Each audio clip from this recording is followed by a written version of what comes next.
Hey everyone, and welcome back to Leap Forward. I'm Liam, and I'm excited to be here with you today.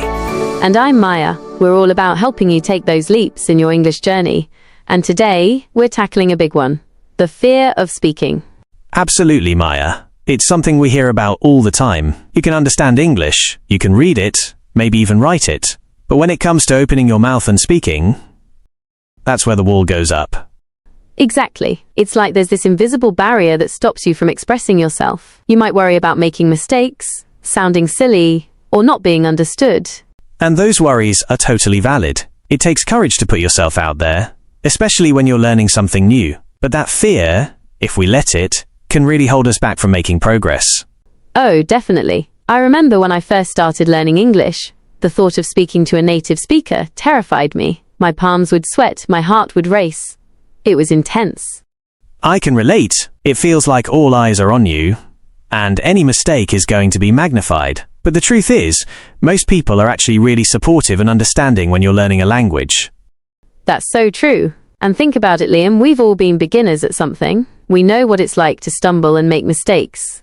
Exactly. So today we're going to break down this fear of speaking, explore why it happens, and give you some practical strategies to help you overcome it and start speaking with more confidence. That sounds fantastic, because we don't want that fear to be a roadblock on your path to fluency. Absolutely not. So, if you've ever felt that knot of anxiety in your stomach before speaking English, or if you find yourself avoiding speaking opportunities, then stick around. This episode is for you. Let's dive in, Liam. What are some of the main reasons why English learners develop this fear of speaking? Well, as we touched on earlier, the fear of making mistakes is a huge one. We're often conditioned to see mistakes as failures, especially in academic settings. But language learning is different. Mistakes are actually a crucial part of the process. That's so important to remember. You're not going to speak perfectly from day one. It's about progress, not perfection. Exactly. And another big reason is the fear of judgment. You might worry about what others will think of your accent, your grammar, or your vocabulary. I think social anxiety plays a role here too. Putting yourself out there verbally can feel very vulnerable. Definitely. And sometimes, it's simply a lack of confidence. You might feel like your English isn't good enough yet. But how do you get your English good enough if you don't practice speaking? It's a bit of a catch-22, isn't it? It is. So let's get into some strategies to break this cycle. One of the first things is to reframe your mindset about mistakes. Oh, I love that. How can we do that? Try to see mistakes as learning opportunities. When you make a mistake, you're identifying an area where you can improve. It's feedback, not failure. That's a great way to look at it. Instead of getting discouraged, you can think, okay, I know what to work on now. Exactly. And another powerful strategy is to focus on communication, not perfection. Remember, the goal of speaking is to convey your message, not to speak flawlessly. That takes the pressure off, doesn't it? You don't have to worry about using the most complex vocabulary or perfect grammar every time. Absolutely. And practice in low-pressure environments. Find opportunities to speak English where you feel comfortable and supported. This could be with a tutor, a language exchange partner who is also learning, or even just talking to yourself. Talking to yourself can actually be really helpful. You can rehearse things you want to say without any pressure. Definitely. And don't be afraid to start small. You don't have to launch into a deep philosophical discussion right away. Start with simple greetings, ordering food, or asking for directions. Baby steps are key, and celebrate your progress, no matter how small it seems. Did you manage to have a short conversation in English today? That's a win. Absolutely. Acknowledge your courage and effort. And remember, everyone starts somewhere. Even native English speakers made mistakes when they were learning to talk. That's a great point. We shouldn't hold ourselves to a standard that even native speakers don't always meet. And find a supportive community. Connect with other English learners who understand what you're going through. You can encourage each other and practice together. That's so important. It's much easier to overcome challenges when you have a support system. And don't be afraid to use resources like language exchange apps or online forums. There are so many ways to connect with other learners. And remember to be patient with yourself. Overcoming fear takes time and practice. There will be days when you feel more confident than others, and that's okay.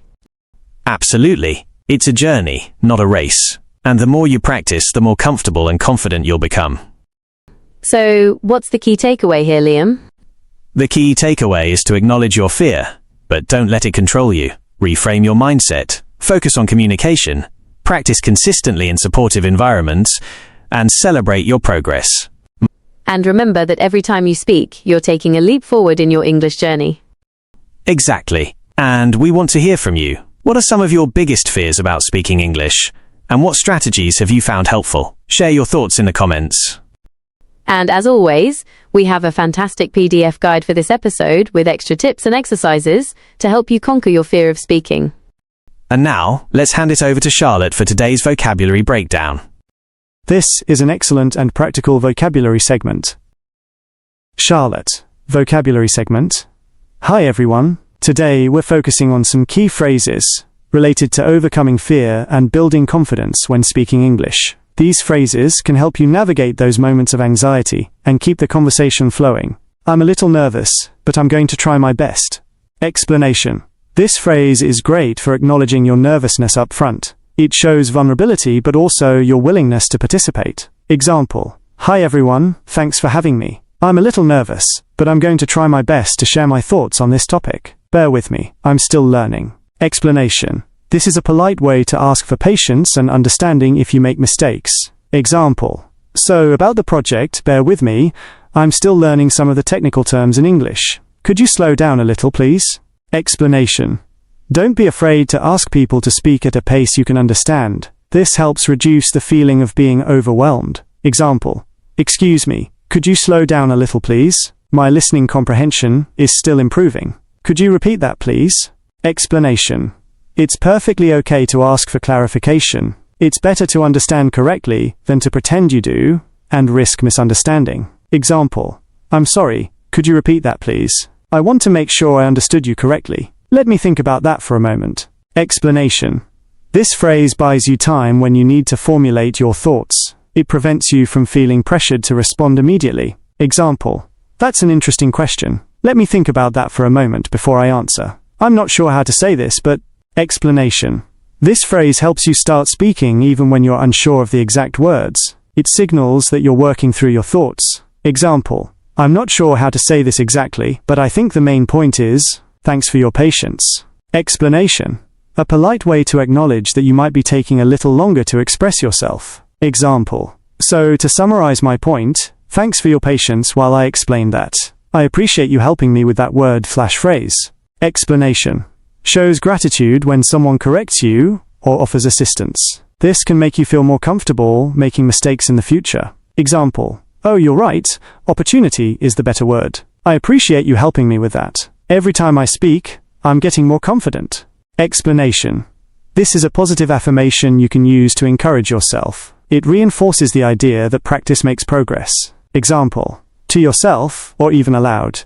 Okay, that wasn't perfect, but every time I speak, I'm getting more confident. It's okay to make mistakes. That's how I learn. Explanation. This is a crucial mindset shift. Remind yourself that mistakes are a natural part of the learning process. Example. I might make some mistakes, but it's okay. That's how I learn and improve. Using these phrases can not only help you navigate conversations more smoothly, but also boost your confidence by giving you tools to manage those moments when you feel unsure. Remember, speaking is a skill that improves with practice, and these phrases can help you get more practice. Thanks, Charlotte. Those phrases are really helpful for talking about this topic.